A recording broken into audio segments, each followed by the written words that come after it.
নমস্কাৰ দৰ্শকসকল আপোনালোক সকলোকে অমূল্যবাণীলৈ স্বাগতম জনাইছোঁ। আজিৰ ভিডিঅ'টোৰ বিষয় হৈছে শাস্ত্ৰত উল্লেখিত মতে স্বাতী নক্ষত্ৰৰ বৰষুণৰ পানী যদি আপুনি ধৰি ৰাখিব পাৰে সেই পানী আপুনি অমৃত তুল্য বুলি জানিব আৰু তাৰ পৰা অমৃতৰ সমান ফল লাভ হয়। এই পানীয়ে বিভিন্ন ধৰণৰ বেমাৰ আজাৰ দূৰ কৰে, আৰ্থিক সমস্যা বা টকা পইচাৰ সমস্যাও দূৰ কৰে, ঘৰলৈও সুখ শান্তি আহে আৰু কাজিয়া অশান্তিও দূৰ হয়।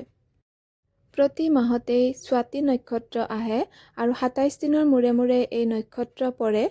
এই মাহত মানে আগষ্ট মাহৰ ১৮ তাৰিখৰ পৰা ১৯ তাৰিখৰ ৰাতিপুৱালৈকে আছিল স্বাতী নক্ষত্ৰ আৰু সেইদিনা বৰষুণো পৰিছিল আৰু সেই বৰষুণৰ পানী যদি আপোনালোকে ধৰি ৰাখিব পাৰিলেহেঁতেন তেনেহ'লে আপোনালোকেও লাভ কৰিলেহেঁতেন অমৃতৰ সমান ফল।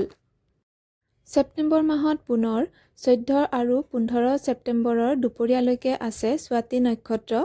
এই সময়খিনিৰ ভিতৰত মানে 14 ছেপ্টেম্বৰৰ দুপৰীয়াৰ পৰা 15 ছেপ্টেম্বৰৰ দুপৰীয়া 1 বজাৰ ভিতৰত যদি বৰষুণ দিয়ে তেনেহ'লে সেই বৰষুণৰ পানী আপোনালোকেও ধৰিব।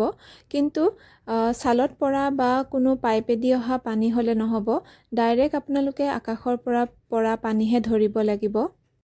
সেয়েহে কাঁহৰ বা পিতলৰ ডাঙৰ বাচন আকাশৰ তলত থৈ দিব ডাইৰেক্ট পানী পৰাকৈ, আৰু সেই পানী যদি বৰষুণ পৰে তেনেহ'লে সেই পানী জমা কৰি আপুনি কোনো পাত্ৰত ভৰাই থৈ দিব ঘৰৰ ভিতৰৰ উত্তৰ পূব কোণত, আৰু গোটেই ঘৰতে ছটিয়াব মাজে সময়ে তাৰ পৰা অলপমান পানী লৈ। আৰু এই পানী যদি আপুনি বেলেগকৈ জমা কৰি ৰাখি খায় বা অলপ হ'লেও যদি সকলোৱে খায় তেনেহ'লে বিভিন্ন বেমাৰ আজাৰৰ পৰাও ৰক্ষা পাব। আপোনালোকেও কৰিব। এই বিশেষ সময়ৰ ভিতৰতেই কিন্তু বৰষুণৰ পানী ধৰিব লাগিব আৰু এই যদি বিশেষ সময়ত বৰষুণ দিয়ে তেতিয়াহে কিন্তু লাভ হয়, তাৰ পিছত বা আগত বৰষুণৰ পানী ধৰিলে নহ'ব। দৰ্শকসকল আজিৰ ভিডিঅ'ৰ ইমানতে সামৰণি মাৰিছোঁ।